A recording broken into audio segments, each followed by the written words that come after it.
Alrighty, so I guess today we have to talk about violence. Did somebody say violence? I love violence. No, not you. Not just anyone but you. Why do you hate me so? I could do such wonderful things to you. What for you? I'd rather you not, especially not after what my fans did. You honestly have no idea how horrifying it is to see this in my Discord server on a daily basis. That's hot.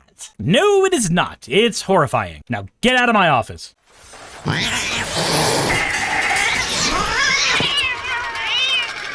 And stay out! Jesus Christ. Well, now that that's all done, we can actually talk about Michael Knowles finally.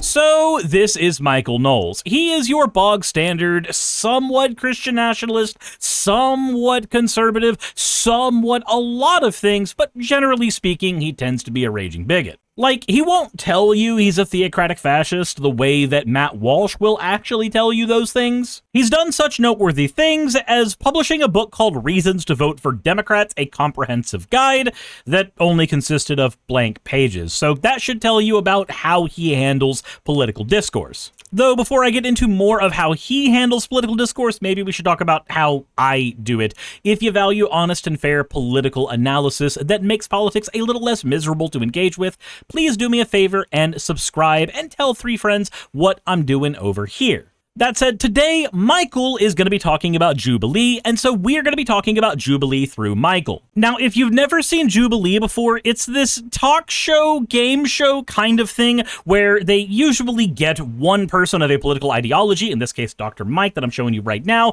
and then a bunch of people who are of the opposite political ideology. In this case, people who think that the United States medical system is trying to prey on people and is evil, where Dr. Mike is trying to explain that vaccines don't cause autism.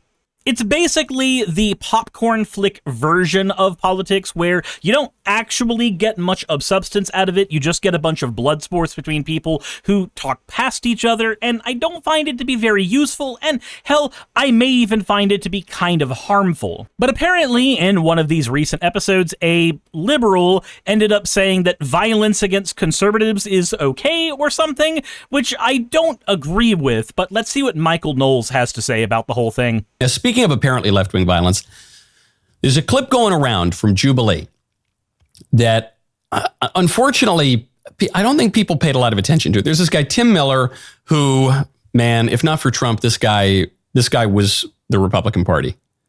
This guy worked. He was a spokesman for the RNC. He was Jeb Bush's spokesman in 2016. He was the press secretary for the not Jeb, it's Jeb, for the Jeb campaign. And now he is a radical, liberal, left-wing writer, commentator, goes on MSNBC, very pro-LGBT. So he goes on the Jubilee show, Surrounded. And he argues with a very, very articulate woman. All right, so before we get very far into here, I want you to notice what he's doing with his language here. He's called this person a LGBT supporter. Okay, so somebody who generally is okay with trans and gay people, and then called them a radical liberal. Now, I don't know if you know this, but in the United States, neoliberalism, or, liberalism for short, is kind of the mainstay. It is our main view on capitalism. It's generally how people have their views filtered for damn near anything. There's nothing really radical about it. It's, again, just kind of how things operate here. It would be radical if he was like a leftist or something. So like a communist or a syndicalist or, I don't know, maybe a filthy, dirty socialist like somebody who runs this channel. But at a base level, liberalism is a political doctrine that says that protecting and enhancing the freedoms of the individual are the most important thing that you can do. They believe that government is necessary to protect people from the individual harm that can come from others. And, I mean, that's something that even conservatives agree with because they believe the government is here to protect them from black people or brown people. This is because the Republican Party also believe in a variant of neoliberalism. It's just the parties are very close to one another in terms of like meta ideology, but they also hate each other mostly because of how they want to spend the United States budget and which minority groups they want to advocate for. You see, the Republicans advocate for billionaires and the Democrats pretend to advocate for trans people. I'm kidding. Generally speaking, the Democrats are kind of okay on trans and gay rights, but I don't know. Chuck Schumer's been trying to throw the trans ones under the bus for some reason. Gavin Newsom, too, come to think of it. Anyway, we should probably get back to Michael over here. He argues with a very, very articulate woman. And he argues over this term fascist, this specifically over the assassination of Charlie Kirk and how, it's not that the left calls Republicans fascists, because it's accurate. And it's not that the left targets and tries to kill Republicans because they're fascists. It's that they call them fascists in order to justify killing them. They've been doing that with Trump. They've been doing that with a lot of people. So here's a claim that may seem fairly salient on the surface. The idea that you call somebody a disparaging term in order to justify violence against them. Now, this is a thing that political parties do from time to time. I'm actually not going to deny that. But this is kind of projection from the part of Michael Knowles. You see, Michael Knowles is a staunch supporter of the Republican Party, and the Republican Party has repeatedly used this exact tactic to attack trans people and to attack immigrants into the United States. Claim the immigrants are dangerous, claim they do more crime, claim they're stealing your jobs, and then you can send ICE against them, which is quite literally just political violence against a minority group. Do the same thing with trans people. Argue that they are making women's spaces unsafe and that they are actively trying to fight a war to corrupt your kids and enable pedophilia, and suddenly you can advocate for all kinds of violence towards them because we have a soft spot where children are concerned, and we will do everything in our power as a fucking species to protect them. So Michael is correctly identifying a political tactic that a side of the political aisle is using a lot. Unfortunately, by the numbers, it's his side who's doing it. I'll provide a source in the description for you, but over the last 30 years, when it comes to at least terroristic violence in the United States, the right wing has basically every single year, year over year, done more of it than the left wing. We've only seen a sharp decrease in right-wing violence once they had power in the United States, at least right-wing terroristic violence. And this is the only time that we've technically seen the left wing get more violent than the right ever, but this data is still a little misleading. You see, all graphs tell a story, and this graph tells us the story of a group that doesn't have to engage in terroristic violence to do violence anymore. They just have the state do the violence for them. Right now, ICE and police officers and anybody else right now, National Guard, they are all in the employ of the right wing. They are in the employ of Trump, and he has basically ratcheted violence up in the United States, again, towards trans people, towards minority groups. So the terroristic violence may have gone down, but this is a unique scenario where the state has been able to increase its amount of violence on its own. Further on in the article, it actually notes that one of the main reasons we've seen an increase in left-wing violence is because left-wingers generally are attacking ICE agents, the group that is enacting state violence on immigrants. So while technically we are seeing an increase in left-wing violence by the numbers, it's in response to state-mandated violence. I don't know, if somebody breaks into your house with a gun, if you use a gun to shoot them, is that you engaging in violence? Well, yes, obviously it's you engaging in violence, but there is a context surrounding the violence that you engaged in that may or may not justify that violence. And that's kind of what this graph and what the article actually explains a little bit for me. I don't know, just a thing to think about anytime somebody says that the left wing is actually the violent group in America. That has not been the case for 30 years, and it's uniquely only the case right now because of people literally responding to state-mandated violence. And you can't call what ICE is doing anything other than state-mandated violence. You can only argue whether or not it's justified. If a police aims a gun at you, that is a form of violence. The only question left is whether or not it's justified. Okay, I really want to address this one. Again, I forgot to address it before. It's kind of important to me, but I think it says a lot to see how many people were actively involved in Republican politics, but are now moving further towards the left, further towards, at the very least, basic-ass liberalism instead of what conservatives have been engaging in lately, which is a far more fascist version of it. And I'm not just using the word fascism willy-nilly. I will always refer to Umberto Eco's actual list of traits that a fascist organization or a fascist in general or a fascist government would end up utilizing. The Trump regime engages in damn near all 14 of these points now. The rejection of modernism, the cult of action for action's sake, appealing to a social frustration that apparently trans and immigrant people are responsible for, according to them, which is part of their obsession with a plot about the enemies they've created. And then immigrants and trans people are shown as being both strong and weak, strong enough to be a threat, but weak enough that any one of you could be a hero. Selective populism being utilized as if it is a actual representation of the voice of the people, which is, just an appeal to numbers fallacy. When I use that term, I am trying to use it very specifically to mean exactly what the regimes of fascism would use to see if they had a fellow fascist in their midst. I'd like to address the fascism claim that you made, specifically the fascism, because we've seen, even for example, Charlie Kirk last month was shot and killed. And so what happens when we use inflammatory flames like fascist, it paints people a certain way. I hear you, Noel, but here's the thing. If they don't want to be called a fascist... That's like me saying if you want lax border policies, then you're an anarchist. It's a false equivalency. But the right calls the left communists and enemy within all the time. Because you do this, then that justifies it. That's not okay. Look, if they don't want to be called fascists, they shouldn't act like fascists. I just think that if this was not this country, if you saw unmarked cars with mass people hassling and all, look at the story. If they don't want to be called fascists, they shouldn't act like fascists. It's no wonder that Tim Miller goes on MSNBC. Sounds just like the guy who was on MSNBC, Matthew Dowd, Democrat strategist, while Charlie was dying. Oh, okay. I see what he's trying to do here. He doesn't actually see this person justify violence. That's never actually a thing that he does. I mean, that's what he says is done as per the actual, title of his video. And that's the thing that if you look in his comment section, people think he actually has evidence of, but that's not what I saw in that clip.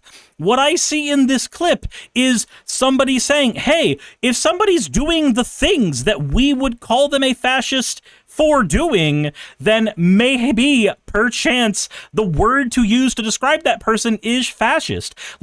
You can say that it's inflammatory rhetoric, and technically it is, but, for instance, it's a difference between calling somebody a pedophile because they have a different sex life that you don't agree with, like being gay, or maybe they're trans, which, has nothing to do with sex, but people do it all the time anyway. It's the same thing as calling somebody a pedophile for those, because you use some weird twisted logic of sexual degeneracy, versus calling somebody a pedophile when they've, shown they are attracted to real kids and actually want to harm them and probably need fucking therapy and to get very far away from a fucking school park. One of these people deserves the label that's being thrown at them, and one of these people does not deserve the label, as they've not done the things that would cause you to gain the label. But again, if we're talking about fascism, we're talking about a group of people that believe in the cult of tradition. They believe in action for action's sake. They believe that disagreement with whatever their higher power is a form of treason. They have a fear of being different, and this is all stuff that the Trump administration has been parroting constantly over the last few years, between the 1 year for their current administration and the 4 years that he had in his previous administration. The reason that the term fascist gets applied to people who support the Trump regime is because the word that accurately describes the political ideology that he most exemplifies is, well, a fascist. And for anybody that says that the only way that they would agree that he's a fascist is if we actually went full-on Nazi Germany, I hate to tell you this, but we've already built camps for immigrants. We've already done things that would be considered things that were done in the first couple of years of Hitler's regime. We have done those things as a nation. And remember that even Hitler's regime was sparked by the United States' own eugenics movement. It's only because we were on a particular side in World War II that the winds shifted on that particular conversation. And you can even see that more people in the United States are getting more comfortable with being called terms like fascist and Nazi. And not just because these are terms that they're getting numb to, because some leftists are overusing them 100%, but also because for some people, like say Nick Fuentes and his audience, those words accurately describe them as well, and they own those as badges of honor. Though, I'm going to be honest, one of the few differences between fascism and Nazism is just, whether or not the anti-Semitism is there. Like, that's the only thing that really changes. I don't know, maybe that's a politically inept way of looking at those two ideologies, but let me know in the comment section below if you think that there's a better way of describing the difference between those two, because that's the difference I see from having been mired in this muck for ages. But back to the plot. Michael Knowles wants to convince you that this person has said that violence is okay. And I didn't hear that in the fucking clip at all. That's not a thing that I heard. And he even pointed out that, hey, this othering method that is used, this is something that the political parties on both sides do all the time. The question is whether or not it is earned by the side that they are throwing it at. And in the case of the Republicans, the party at large has earned the fascist moniker. It's just evidence-based at this point. Who said, well, you know, if you don't want to get killed, you probably shouldn't use this hate speech. That's not what he said. That's not what he said. He said, if you don't want to be called a fascist, don't do things we would use to describe fascism with. That's not the same thing as saying that violence is justified against you for having a particular set of political beliefs. And it's very, very dishonest to argue that that's the case. His exact words were something close to, you know, hate breeds hate, doesn't it? As if to say Charlie had it coming. That's not what he said. Again, like, you keep saying those things, Michael, but those are not the words he said. Charlie Kirk was a Christian nationalist, and many of his views can be seen as selectively populist. They can be seen as fear-mongering. They can be seen as, well, the kind of rhetoric that a fascist would use. It does not logically follow to say that it's okay to engage in violence against people who have those views.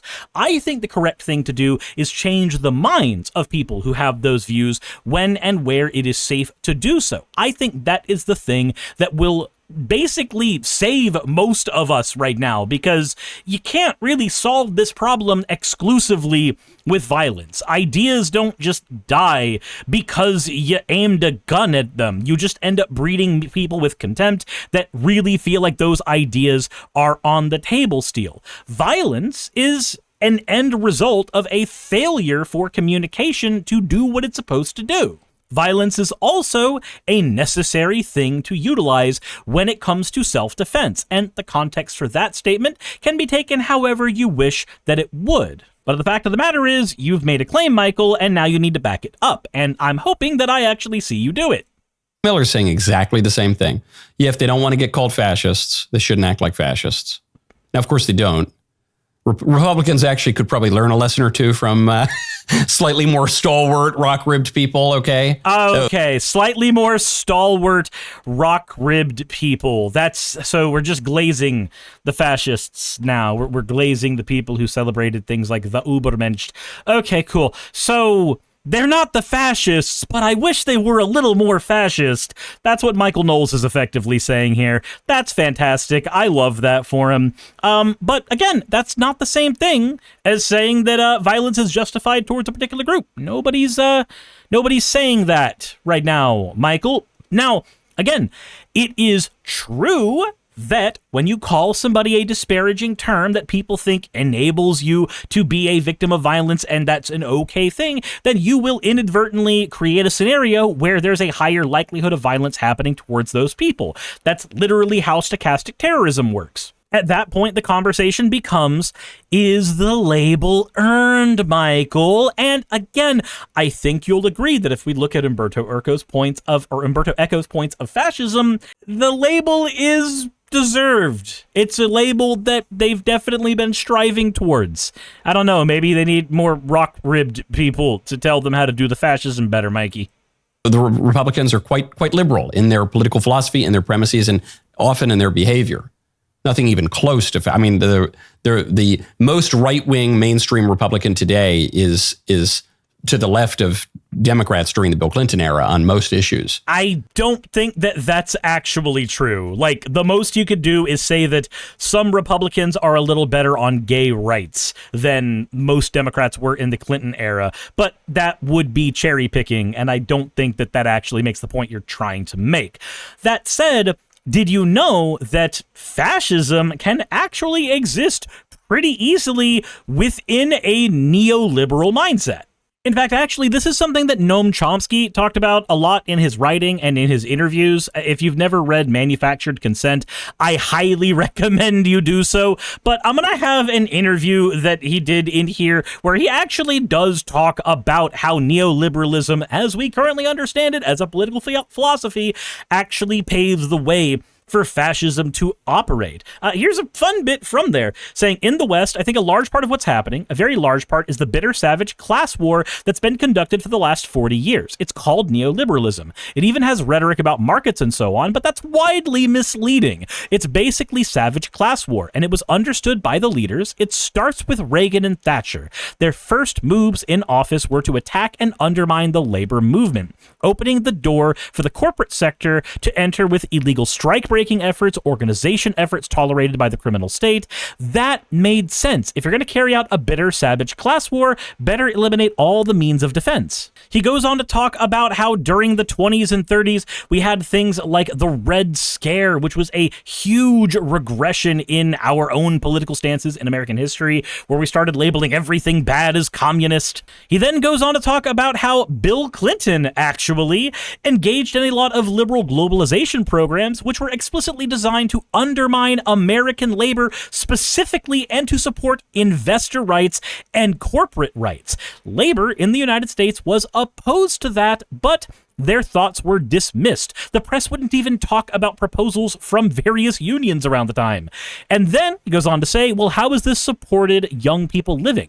Mortality is increasing, which is unheard of in the white working class. Nothing like that's ever happened. The sign is they're called by economists the deaths of despair. This has been going on for the last couple of years. In this kind of environment, you can get support for greater fascist elements of the Trump variety. See, the thing that Chomsky writes about here, and not just in this interview, but in a lot of his books, is the fact that the individualistic centered nature of, well, the American experiment tends to actually lead to a lot of money being consolidated in the hands of the few. And when that money is consolidated in the hands of the few, they can end up doing whatever the fuck they want towards labor. And that's something that fascist regimes always did in the past. Right now, the biggest moneymaker in the United States is the technology center, with the rise of AI, Tesla, and all kinds of shit that Musk and Bezos want to fart out. But the idea is broadly there.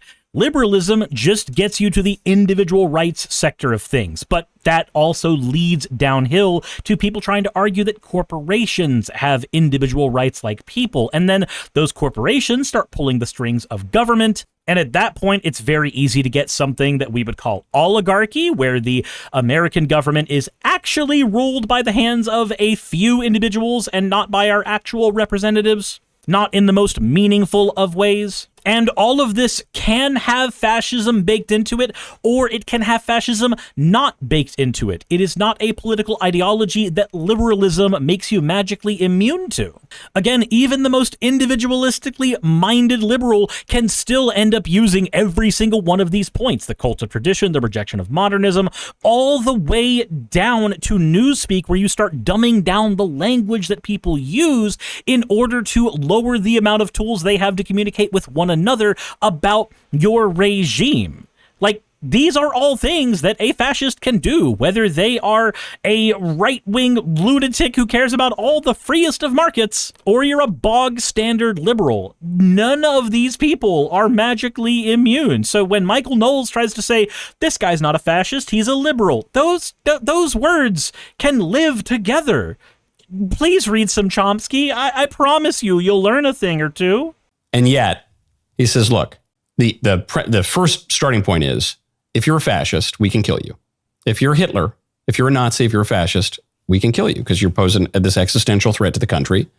And so we can kill you. And no, we're not going to stop calling you fascists. Even though the guy who murdered Charlie, I called him a fascist, said, hey, fascist catch.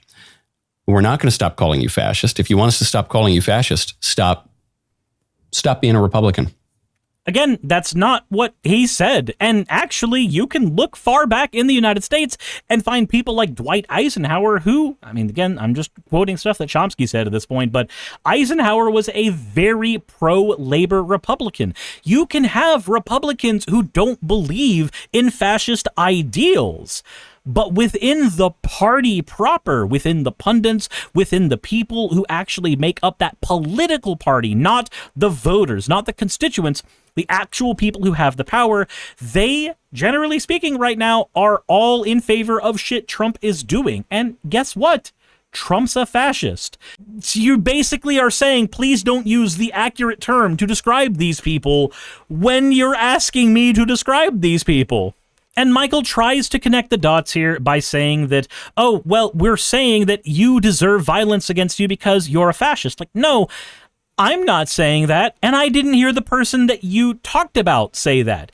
I'm saying that if you're a fascist, I want to sit down and have a conversation with you about why.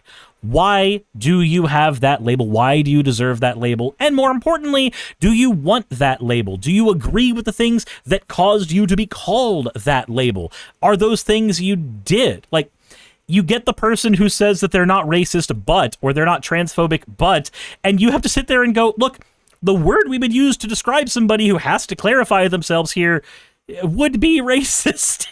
When you say, I'm not racist, but something disparaging about black people, like, yeah, I'm sorry, but we have a word to describe that. Michael Knowles doesn't want you to use the words that we find that describe these things in any meaningful way. He'd rather dumb down the words that you have access to so that it's harder for you to describe the political philosophies of people around you.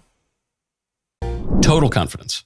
Doesn't change his mind at all. This is not some extreme left. I mean, he is an extreme left winger, but this is a guy. This was a Republican recently. This is a moderate. This is a guy who still writes for outlets that pretend to be at least slightly conservative. Yeah, and why did he change his mind, Mike? Did somebody who has a particularly hostile and caustic political ideology take over a presidency at some point? I wonder if there was any catalyst to that, my guy. It brought me to this conclusion that most of liberalism, in theory and in practice, is upheld by widespread and fanatical belief in things that just aren't true. No, you are fascists. No, you're not. Here's all the evidence as to how they're not fascist. Here's nope, sorry. Listen, just one last clip from it's unbelievable. It's worth watching the whole episode. Another very articulate young woman explains why it's helpful to her to be able to exercise her Second Amendment rights because men can threaten her. If they were to think that firearms can be owned by anybody, that reduces the amount of them coming into my home in the first place. And second of all, if I were to have a gun, that is the ultimate equalizer. I cannot fight a 200-pound man off. And for me, it kind of raises the security. You might be able to. Hey, look, here's the you might be able to, this like cute little girl. I think you don't understand what a joke is, my guy. Like, I mean, obviously, if you want a textbook definition of one, you can always look in the mirror, but that's very obviously a joke. Now, I'm not going to say anything about his opinions on gun stuff because you didn't actually show any of his opinions about gun stuff. You played a clip where he didn't say anything about his opinion, and now you're going to try to talk to me about that opinion. I'm just not going to watch that part of your video because I don't need to. That said, for me, myself, and I am actually okay with gun rights. In fact, I think you'll find that the further left you go, the more of your guns you get back. The proletariat cannot protect itself if it does not have an equal access to the means of self-protection and self-defense. But that's a conversation for a completely different video. Bye! No, I'm kidding. We're not ending the video like that, but we are at the end of the video per se. So I want to know what y'all thought of Michael Knowles here. It looked like he played all of 5 seconds of what the guy said, and then he had 10 minutes to talk about it, which is no different than a video that I do, but I feel like I was at least a little more fair when I did mine. I feel like I let him make a point instead of like creating a point out of thin air that I could then argue against, because that's kind of what Michael did here. I don't know. It's kind of pathetic, actually, honestly. I don't know. I definitely want to know y'all's opinions in the comment section, because this seems very, very, like, awful. Not awful as in, oh my god, it's so awful, the things Michael said. But no, like, genuinely awful content. It's content that barely is popcorn in terms of nutritional value for the brain. There's nothing there. That said, if you value honest and fair political analysis that makes politics a little less miserable, please consider doing me a favor, subscribe, and tell 3 friends what I'm doing over here. And if you're a weirdo that makes response videos for me, then, you know, I like the engagement. I don't know, prove them wrong or something.